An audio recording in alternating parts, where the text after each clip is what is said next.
আগামীকাল থেকে আমরা প্রচারণা শুরু করব, আনুষ্ঠানিকভাবে প্রচারণা শুরু করব। সব রকমের প্রচারণা, আচরণবিধির আওতায় যে সকল প্রচারণা সম্ভব সব রকমের প্রচারণা শুরু হবে। তো জনগণের প্রতি আমার আহ্বান থাকবে যে আমার পথিক বা আমাদের দল বিগত দিনে গভর্নমেন্ট সরকারের দায়িত্ব পালন করেছে, একটা অভিজ্ঞতা সম্পন্ন দল। সরকার কিভাবে পরিচালনা করতে আমরা নতুন না, আমরা অনেক পুরাতন।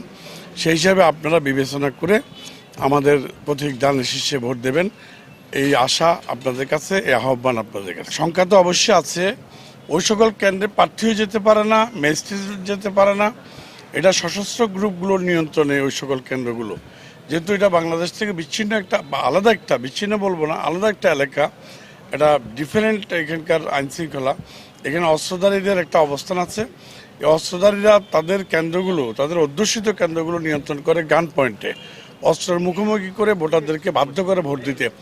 সে অবস্থা আমরা বিভিন্ন প্রশাসনের কাছে, রিটার্নিং অফিসারের কাছে প্রস্তাব দিয়েছি, ওই সকল এলাকায় নিরাপত্তা বিধান করার জন্য সেনাবাহিনীকে দায়িত্ব দেওয়া হোক। অন্তত পার্বত্য অঞ্চলে হলো তারা কেন্দ্রের বাইরে এবং ভিতরে থেকে ম্যাজিস্ট্রেসি পাওয়ার তাদেরকে দেওয়া হোক, যাতে করে সশস্ত্র গ্রুপগুলো এই ধরনের ক্রাইম বা ভোট দখল করতে না পারে, ভোট কেন্দ্র দখল করতে না পারে।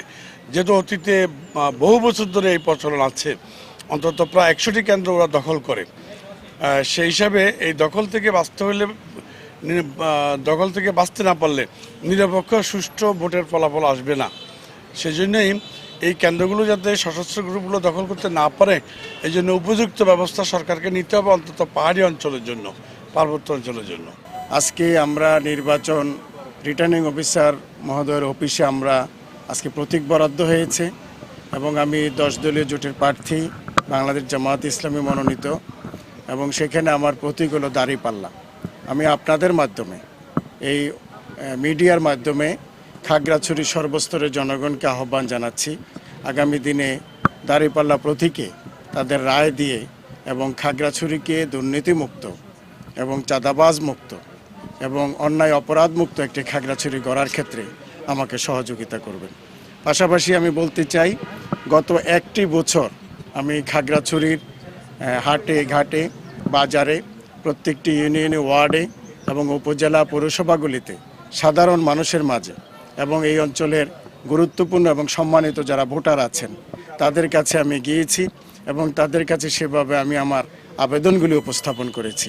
আমি বিশ্বাস করি খাগড়াছড়ির জনগণ এবং সর্বস্তরের জনগণ, বাংলাদেশে যে পরিবর্তনের যে হাওয়া তৈরি হয়েছে, এবং আপনারা জানেন যে আজকে 10 দলীয় জোট বাংলাদেশের সবচেয়ে বড় এবং একটি জনপ্রিয় 10 দলীয় জোট, এবং এই 10 দলীয় জোটের ব্যানারে সারা দেশেই নির্বাচনের পক্ষে একটি হাওয়া তৈরি হয়েছে এবং এদেশের জনগণ আগামী দিনে পরিবর্তন চায়, যেটা গত 54 বছরে ঘুণে ধরা একটি সমাজকে, আগের যে বন্দোবস্তি আছে এই বন্দোবস্তিকে বাদ দিয়ে নতুন বন্দোবস্তি নিয়ে, নতুন প্রক্রিয়ায়, নতুন উদ্দীপনায়, উৎসাহ নিয়ে দেশের জনগণ আগামী দিনে নির্বাচনে অংশগ্রহণ করবে। নির্বাচন সুস্থ, অবাধ, নিরপেক্ষ হওয়ার জন্য যা যা করা দরকার, নির্বাচন কমিশন এবং জেলা প্রশাসন এগুলো অবশ্যই সঠিকভাবে পালন করবে বলে আমরা বিশ্বাস করি। সেই জন্য আমরা মিটিংয়ে এসেছি এবং সেই আশ্বাস আমরা পেয়েছি,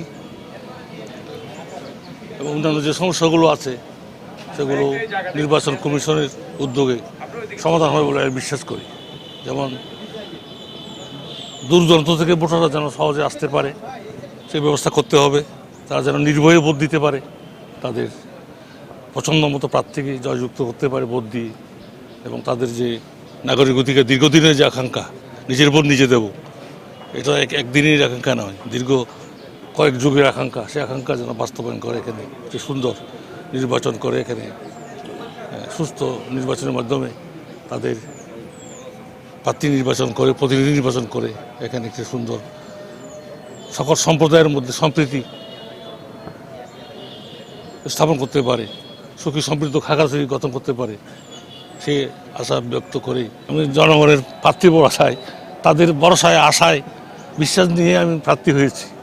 তারা আমাকে তাদের ছেলে হিসেবে, ভাই হিসাবে জানে, চিনি, সেটা বিচার বিশ্লেষণ করে তারা আমাকে তাদের রায় দেবে বলে আমি বিশ্বাস করি। আমি গতবারও এই আসন থেকে নির্বাচন করেছি এরই ধারাবাহিকতায় আমি এবারও এই আসন থেকে প্রার্থী হলাম।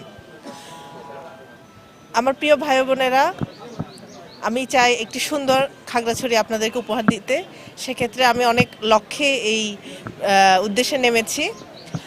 গত নির্বাচনেও আমি অংশগ্রহণ করেছিলাম, অনেক বাধা বিপত্তির সম্মুখীন হয়েছি। যেমন ঝুঁকিপূর্ণ কেন্দ্রগুলোতে প্রায় গোলাগুলি হয়েছে, অনেকগুলো বন্ধ করে দেওয়া হয়েছে। আপনারা দেখেছেন 19টা কেন্দ্রেই মোটামুটি শূন্য ভোট। তো আমি চাই এবার সেগুলো না হোক। সেক্ষেত্রে আমরা প্রার্থীরা যেরকম সতর্ক থাকব, সেক্ষেত্রে প্রশাসনকেও চাই আরেকটু দায়িত্বশীলতা প্রশাসন যেন বাড়ায়। আমি চাই যে প্রশাসন সেই সশস্ত্র গ্রুপদের সাথে মানে কথাবার্তা বলে মানে সমস্যাগুলো কিভাবে সমাধানে আসা যায় সেটা নিয়ে কোনো পদক্ষেপ গ্রহণ করুক, এটা আমি চাচ্ছি। বিষয়টাতে আমরা রিজন কমান্ডার মহোদয় সহ বিভিন্ন প্রশাসনের সাথে কথা বলেছি, যাতে নির্বাচনের দুর্গম যে ঝুঁকিপূর্ণ কেন্দ্রগুলো আছে সেখানে যাতে কেউ সশস্ত্র বাহিনী ও সশস্ত্র গোষ্ঠী যারা আছেন তারা যাতে কোনো ধরনের প্রভাব বিস্তার করতে না পারে, সেই হিসাবে যাতে অগ্রিম অর্থাৎ ভোট গ্রহণের 24 ঘন্টা আগে অথবা 48 ঘন্টা আগে যাতে ওনারা অবস্থান গ্রহণ করেন বাংলাদেশ সেনাবাহিনী। ওনারা যদি এখানে অবস্থান গ্রহণ করতে পারে আমরা মনে করি যে ভোটের একটু ঝুঁকিটা কমে যাবে। যারা চাপ প্রয়োগ করে অস্ত্রের মুখে ভোট নিতে চায় তারা সেখানে প্রভাব বিস্তার করতে পারবে না। জানেন যে আমি ইসলামী আন্দোলন বাংলাদেশ মনোনীত হাতপাখার এমপি পদপ্রার্থী হিসেবে খাগড়াছড়ি 298 নং সংসদীয় আসনে এবার ক্যান্ডিডেট প্রার্থী হিসেবে এখানে প্রতিদ্বন্দ্বী করব। আপনারা সকলে জানেন যে আসলে আমরা এর আগেও যাতে সকলের নিরাপত্তা নিশ্চিত হয় আর কেমন অবাধ সুষ্ঠু নিরপেক্ষ একটি নির্বাচন হয় সেই হিসেবে আমরা প্রশাসনকে অনেকবার অভিহিত করেছি। এখন পর্যন্ত আমরা প্রশাসনের যে উদ্যোগ এগুলো আমরা স্বাগত জানাই। বাকিটা হচ্ছে আমরা আপনাদের কাছে, বিশেষ করে সাংবাদিক যারা আছেন, আপনারা হচ্ছেন জাতির বিবেক। দুঃসময় দুর্যোগে দুর্বিবেগে আমাদের প্রয়োজন একটা সুন্দর নিরপেক্ষ ক্রেডিবল নির্বাচনের জন্য আপনারা সহযোগিতা করবেন, প্রশাসন সহযোগিতা করতেছে। ইনশাআল্লাহ আমরা মাঠের শেষ পর্যন্ত থাকবো। আমরা আশা করি পাশের একটি আমরা এখানে শতভাগ আমরা আশা করছি যে সুষ্ঠু নির্বাচনে আমরা বিপুল ভোটে হাতপাখা বিজয় হবে ইনশাআল্লাহ।